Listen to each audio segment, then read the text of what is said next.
In the name of Allah, who is the most beneficent and merciful. Also, you will be fine and safe. Today our topic is again noise in the environment.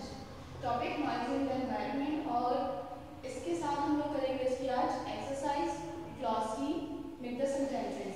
जैसे कि हमने कल noise in the environment के 4 paragraphs की translations की थी, तो आज हम बेस्ट ऑफ द पैराग्राफ की ट्रांसलेशंस करेंगे और देन हम इसके बाद एक्सरसाइज की तरफ आएंगे.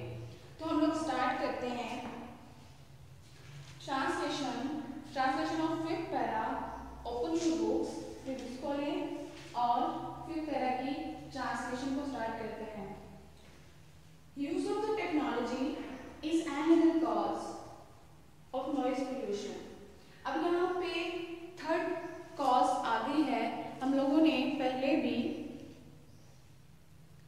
2 कॉजेज इसकी जो हम लोगों ने फर्स्ट 4 पैराग्राफ पढ़े थे, वहां पे भी हम लोगों ने 2 कॉजेज के बारे में हमें मालूम हुआ था. कौन कौन सी 2 कॉजेज हैं जिनकी वजह से नॉइज जो है वो क्रिएट होता है. और थर्ड जो इन्होंने यहाँ पे 5th पैराग्राफ में बताई है वो क्या है, technology is another cause of noise pollution. Technology शोर की आलूदगी की एक और वजह भी है. फॉर एग्जाम्पल, मिसाल के तौर पे unmonitored use of mobile phones, electricity generator, music systems and TV all becomes irritant from time to time. मिसाल के तौर पर मोबाइल फोन, बिजली के जनरेटर, म्यूजिक सिस्टम, टीवी का बेजा इस्तेमाल वक्तन परेशान कुन बन जाते हैं. People usually do not switch off their mobiles.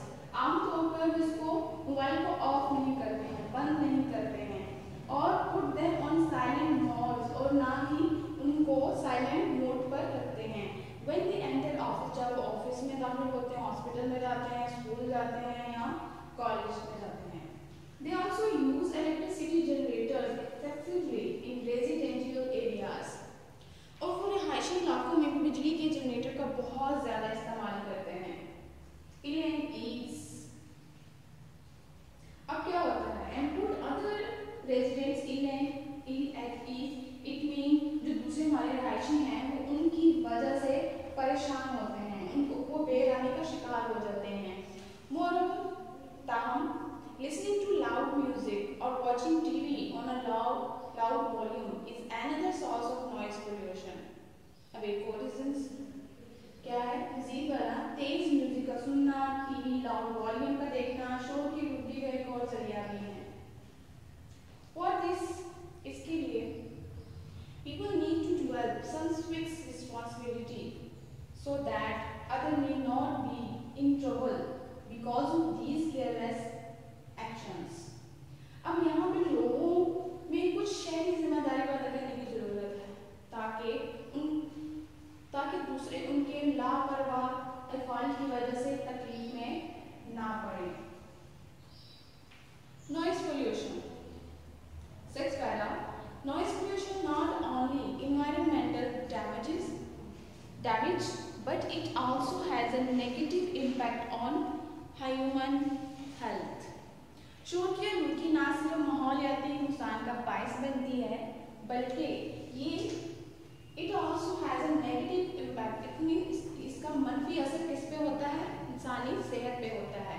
It can cause aggressions, hypertensions, high stress levels, hearing loss, restlessness, depression, insomnia. अब इसकी वजह से बहुत सी बीमारियां भी वजूद में आती हैं. कैसे जाहिर फशारे खून, दबाव का ब्लड लेवल, समाज का नुकसान होता है, बेचैनी, अफसरदगी, बेख्वाबी का बायस होता है. अब insomnia can further lead to anxiety. अब इंसोम्निया की वजह से मजीद बदमिजाजी का भी शिकार हो जाते हैं. In addition noise pollution insomnia can further lead to anxiety, bad temper and emotional stress. बेख्वाबी, मजीद बदमिजाजी, जज्बाती दबाव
डेसिबल क्या है, एक्सेप्टेबल है। इसी तरह यहाँ पे भी हमें 7 पैराग्राफ में जो हमें बताया जा रहा है 55 डेसिबल्स जो है रेजिडेंशियल हमारी कॉलोनीज हैं, इट मीन जो रहायशी इलाके यहाँ पर 55 डेसिबल्स मुमकिन हो सकते हैं और 75 जो है वो कमर्शियल एरियाज में।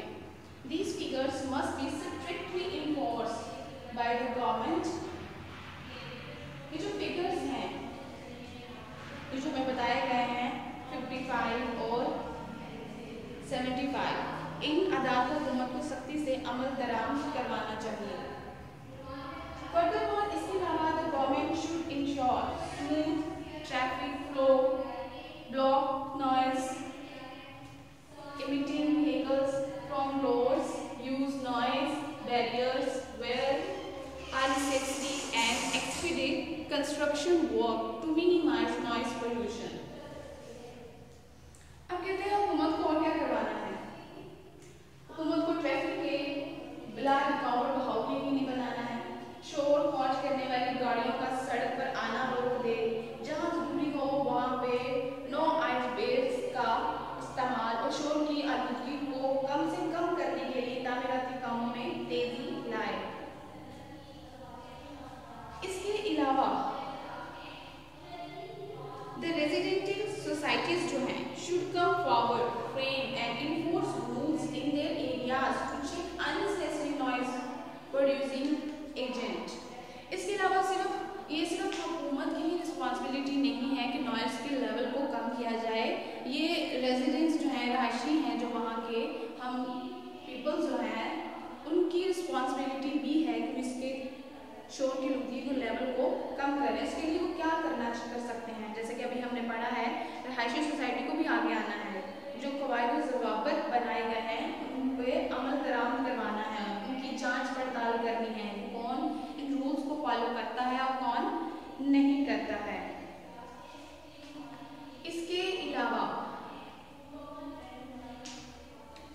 offices, hospitals and academic institutions should strictly prohibit the use of mobile phones on campuses for better noise management। अब हमारे जो हॉस्पिटल्स हैं, स्कूल्स हैं, तालीमी अदारे जो हमारे कैंपस हैं, मोबाइल फोन्स के इस्तेमाल की सख्ती से ममानत करनी चाहिए। और इसके अलावा moreover people should be discouraged to speak loudly in these areas। और लोगों को इन इलाकों में ऊंची आवाज में बोलने में भी हौसला नहीं करनी चाहिए, इट मीन उनको मना करना चाहिए कि ऐसे एरियाज में ऊंची आवाज में बात नहीं करनी चाहिए। पैराग्राफ 8 लास्ट पैराग्राफ है हमारा, noise pollution is a serious issue. ये बहुत संजीदा मसला है, एंड नीड्स मोर अटेंशन, और ज़रूरत है और तवज्जो देने की at local and state level पे। इट मीन लोकल लेवल मुकामी सतह पे भी और रियासती सतह पे भी। People must develop more awareness about the dangerous impact of noise on human health. लोगों को शोर के इंसानी सेहत पर खतरनाक असरात के बारे में आगाही हासिल करनी चाहिए। It is therefore a need to acquire more civic sense and responsible attitude to avoid the unnecessary use of these irritants in the environment। इस माहौल में शोर के परेशान गैर जरूरी इस्तेमाल से बचने के लिए बहुत ज़्यादा शहरी सूझबूझ और जिम्मेदाराना रवैया अख्तियार करने की ज़रूरत है।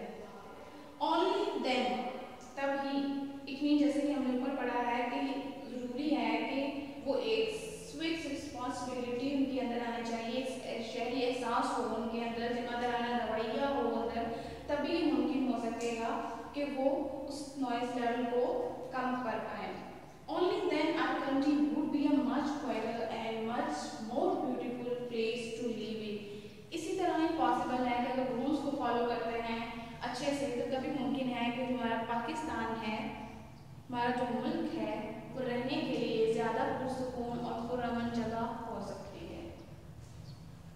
अब हमने noise in the environment 8 paragraph पढ़े, हमने यहाँ पे कॉजेज़ पढ़ी, हमने इफेक्ट्स भी पढ़े, हम लोग इसके अलावा हम लोगों ने यहाँ यहाँ पे भी ये पढ़ा के हमारी रिस्पॉन्सिबिलिटीज़ क्या हैं, हमने क्या करना है, कौन से रूल्स हैं जिसको हम फॉलो करेंगे तो नॉइज पोल्यूशन को हम लोग कंट्रोल कर सकते हैं।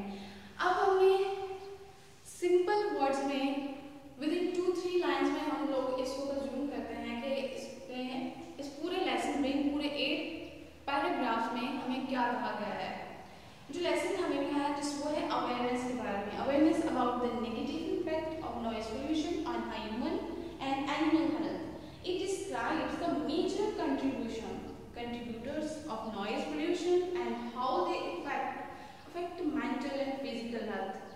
It also outlines various solutions to combat the problem of noise pollution. It means वही बात जो पहले की रिपीट की है हम लोगों ने कि काजेस के बारे में मालूम हुआ, हमें इफेक्ट्स के बारे में मालूम हुआ, उसके अलावा हमें बहुत सी टेक्निक्स के बारे में मालूम हुआ कि किन टेक्निक्स को हम लोग फॉलो करेंगे तो हम लोग नॉइज़ को कम कर सकते हैं। होप सो आप इस पैराग्राफ को अच्छे से अंडरस्टैंड कर चुके हैं, आपसे लेसन जो मिला है आपको उसको भी अंडरस्टैंड कर चुके होंगे। अब इसके बाद हम लोग आते हैं नॉइज़ इन द एनवायरनमेंट की एक्सरसाइज की तरफ, जिसमें है glossary and make the sentences. First of all glossary की तरफ अगर हम देखते हैं तो सबसे पहले है distract, disturb, immense, huge, mushrooming, blowing, excessively, extremely, patrolling, cordy। ये आपकी ग्लॉसरी है जो भी आपकी एक्सरसाइज में मौजूद है, आपने इसको अच्छे से लर्न करना है। ये वर्ड्स हैं और साथ में उनके इंग्लिश में ही मीनिंग्स दिए गए हैं, हम इसको आम रूटीन में सिनोनिम्स भी कह सकते हैं। उसके बाद make the sentences as, after, ये भी आपकी एक्सरसाइज में इंक्लूड है। मेक द सेंटेंसेस का सबसे पहले अगर हम देखते हैं तो एज है, हम लोगों ने अपने फर्स्ट लेक्चर में पढ़ा था एज क्या था, एज हमारा कंजंक्शन था, सबऑर्डिनेट कंजंक्शन भी था, आफ्टर भी है यहाँ पे। इट मीन जो हम लोगों ने प्रीवियस लेक्चर्स में पढ़ा था उसी से रिलेवेंट यहाँ पे सेंटेंसेस हैं हमारे पास, ये सारे हमारे कंजंक्शंस हैं। आपने इन कंजंक्शंस को लेके सेंटेंसेस बनाने हैं, जैसे कि एज है, यही एग्जांपल हम लोगों ने कल भी की थी, he could not go to school as he was ill.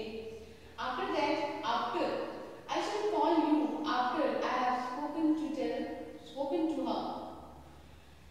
Rest of the words जो है, रेस्ट ऑफ द कंजंक्शंस हैं या सबऑर्डिनेट कंजंक्शंस हैं, आपने उनको खुद अच्छे से लर्न करना है, उसको सॉल्व करना है। एंड इसके ग्लॉसरी, रेस्ट ऑफ द जो ग्लॉसरी है आपने उसको भी सॉल्व करना है, ग्लॉसरी। और इसके साथ आपकी वर्कशीट नंबर 2 में आपको कुछ सिनोनिम्स दिए गए होंगे। Synonyms it mean same meanings, words के स्पेलिंग्स चेंज हो सकते हैं, प्रोनाउंसिएशन चेंज हो सकती है, लेकिन वर्ड्स का जो मीनिंग है वो एज इट इज सेम ही होगा। तो आपने सिनोनिम्स को जो आपको ऑप्शंस वहाँ पे दिए गए हैं, आपने उसमें से एक बार ऑप्शन चूज करना है जिसका वर्ड सेम होगा।